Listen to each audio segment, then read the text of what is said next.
अलग तरह से करने की मैं कोशिश करूंगा कि आप लोगों को समझा सकूं, क्योंकि ये कुछ ऐसे विषय है जिस पे हमें बात करनी पड़ेगी, करनी चाहिए, जो हमारे आने वाले वक्त में हमारे फ्यूचर तक को डिसाइड करेगी कि हम किस ओर जा रहे हैं। और कुछ ऐसी चीजें जो मैं आप लोगों के समक्ष रखूंगा। तो आज मेनली मैं दो विषय पर बात करूंगा आप लोगों से।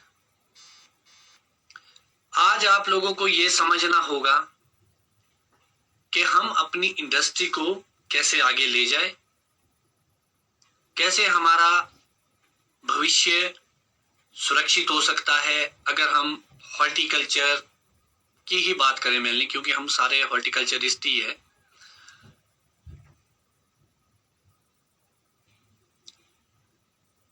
तो जो हम पहले मुद्दे से अपनी शुरुआत करेंगे। सबसे पहले जिस विषय पर मैं बात करना चाहूंगा, यहां पर मैं अपनी एनजीओ का, जिसके माध्यम से मैंने हिमाचल प्रदेश सरकार को एक चिट्ठी लिखी थी। दूसरा, अमित चौहान जी जो चौपाल क्षेत्र से आते हैं हमारे और नेशनल हॉर्टिकल्चर बोर्ड के डायरेक्टर है।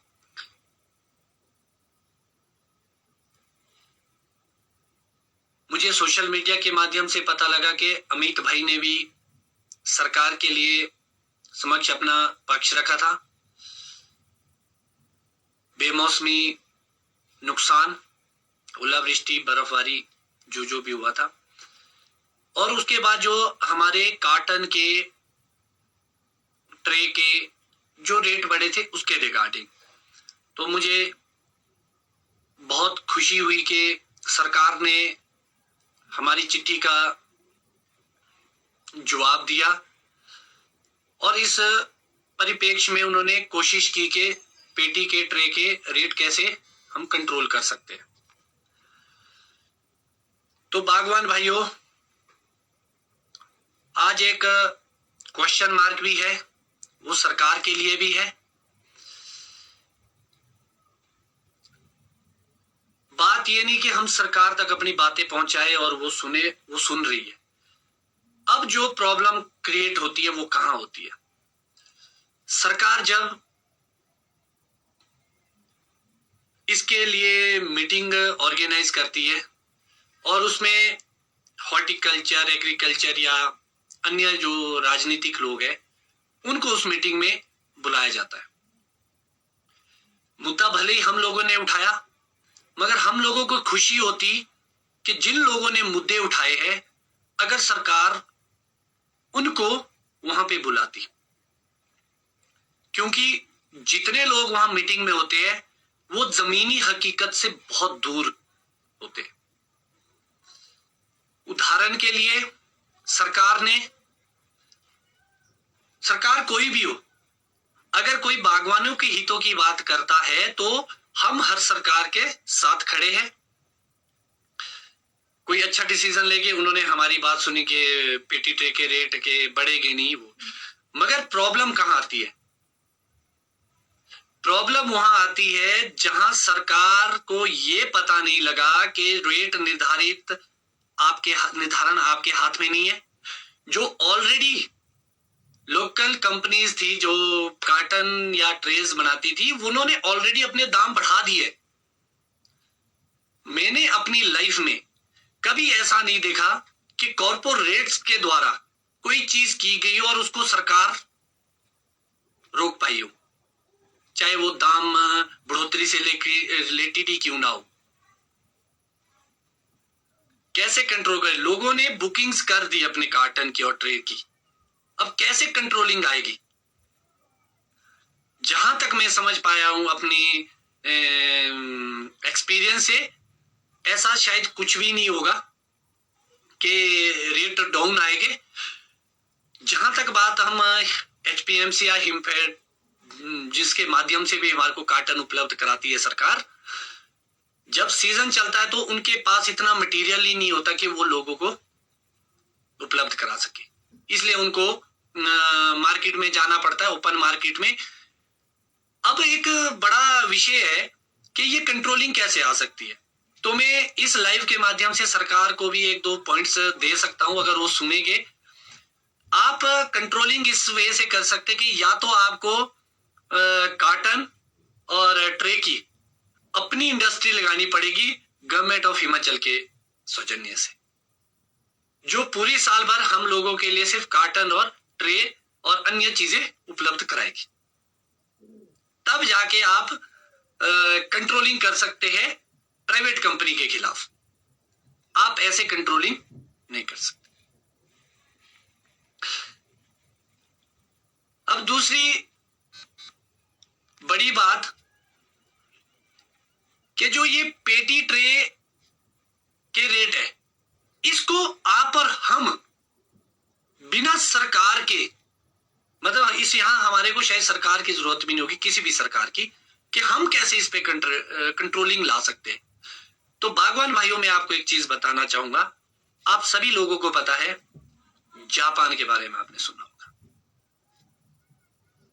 मैंने भी सुना है, सुनी सुनाई बातें, कि जापान में अगर कोई चीज ऐसे वाइल्डली किसी चीज के रेट बढ़ते हैं या विरोध करना होता है या रेट डाउन करने होते हैं, तो वे सब लोग कोऑपरेटिवली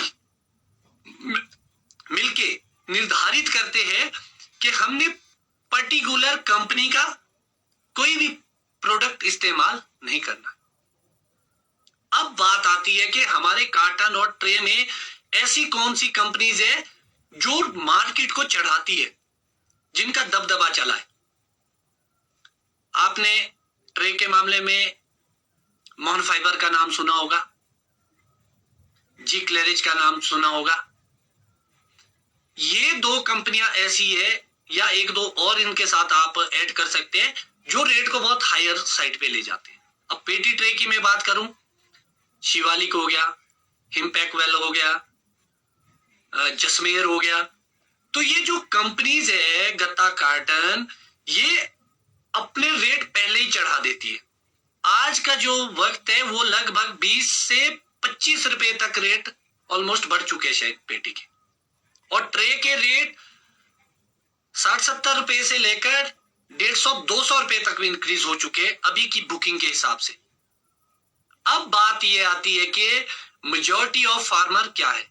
आज मैं इस लाइव के माध्यम से इस इंडस्ट्री के बड़ी बड़ी हस्तियों, जिनके बहुत ज्यादा सेव होते हैं, लगभग 2-3 हजार पेटी से लेकर जो 25-30 हजार पेटी तक तोड़ते हैं, मेरा उनसे एक निवेदन रहेगा, ये कंपनी की ब्रांडिंग से बाहर निकल के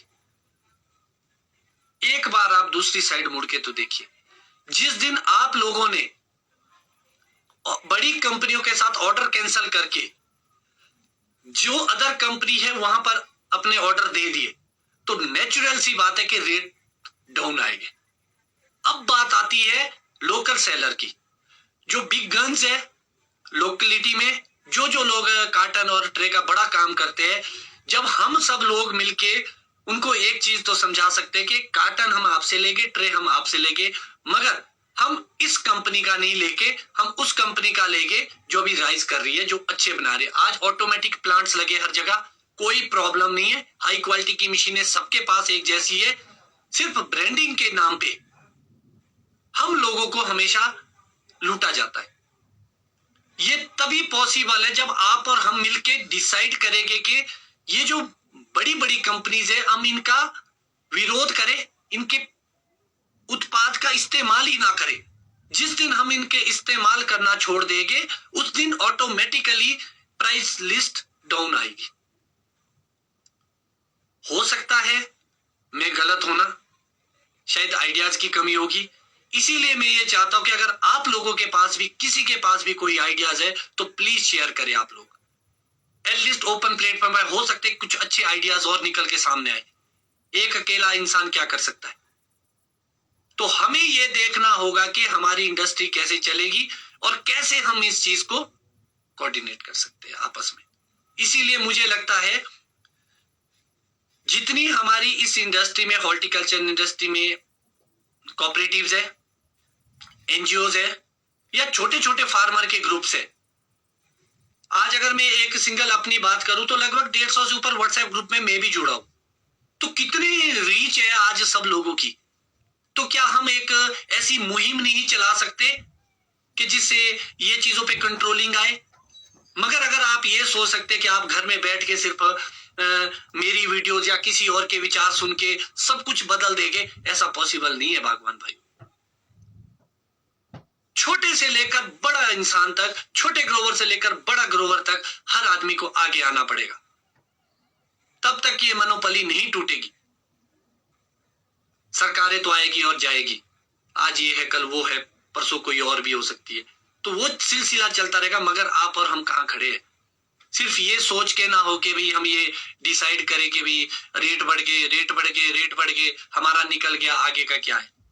आज भगवान भाइयों स्थिति ये है, इस वर्ष अगर ऐसी ही महंगाई रही तो हमारा 250 से 300 तक का खर्चा तो पैकिंग तक आ जाएगा। दवाई और खादों के रेट सबको पता है।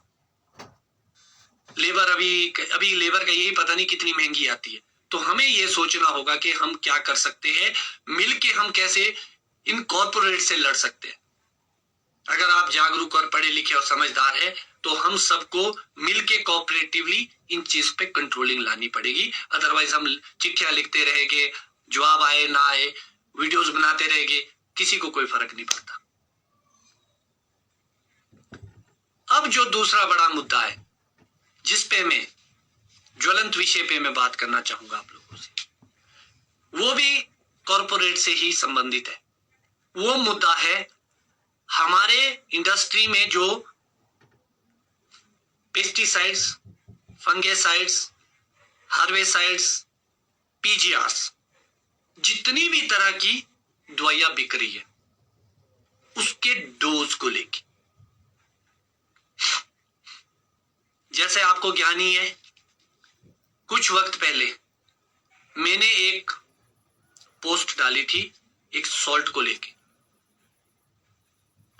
जिसका डोज नॉनी ने 20 ml रिकमेंडेशन दी थी। उसके बाद मैंने जब कंपनी का प्रोडक्ट देखा, उसके चार्ट को देखा, उसमें 30 ml का डोज था। फिर मेरे जो मित्र कश्मीर में है, फिर हमने उनसे डिस्कस की, उनके वहां पे 40 ml का। मगर जो हमारी यहां की जमीनी हकीकत है, हमारे शॉपकीपर्स,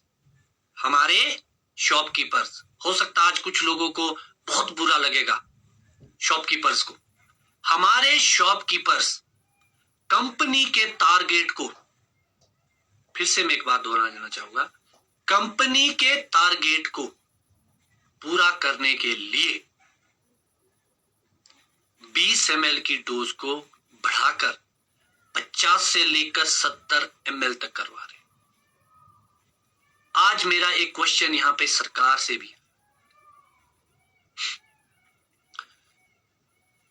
पिछले वर्ष आप लोगों को ज्ञान होगा लगभग 27 तरह के फंगीसाइड और इंसेक्टिसाइड बैन किए थे गवर्नमेंट ने। क्यों किए थे?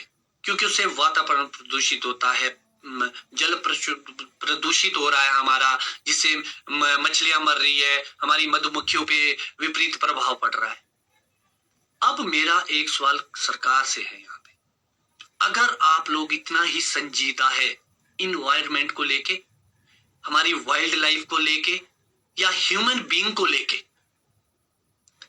20 ml का डोज जब आप 50 से लेकर 70 ml तक करवाते हुए देख रहे हैं, बिक रहा है। आज हजारों फार्मर कमेंट में लिख चुके हैं कि मुझे कितना करवाया, मुझे कितना करवाया, मुझे कितना करवाया। तो क्या उससे दुष्प्रभाव नहीं पड़ेगा एनवायरनमेंट पे? आज बात होती है ह्यूमन की कि जी ज्यादा इनसे केमिकल से हमारे बीमारियां आ रही है, हमारे लोगों में कैंसर आ रहा, अदर चीजें आ रही है। तो मैं सरकार से एक चीज पूछना चाहूंगा, अगर आप 20 ml के डोज को आपके सामने 50 और 70 ब्रांडेड कंपनियां ओपनली बेच रही है और करवा रही है, तो क्या उससे कैंसर नहीं होगा। बगीचों पे दुष्प्रभाव तो वो अलग केमिस्ट्री है, वो तो अलग साइड की बात है कि रेजिड्यूल आगे दवाई असर नहीं करेगी, हायर डोज पे जाना पड़ेगा, कितना आर्थिकी का नुकसान हुआ, वो सेपरेट इशू है। अभी बात आ रही है ह्यूमन और हमारे क्लाइमेट की। कई बार तो ऐसा फील होता कि कोई हमारी सूदी नहीं ले रहा। आज मैं एक चीज क्वेश्चन मार्क और सरकार के लिए भी खड़ा करना चाहूंगा।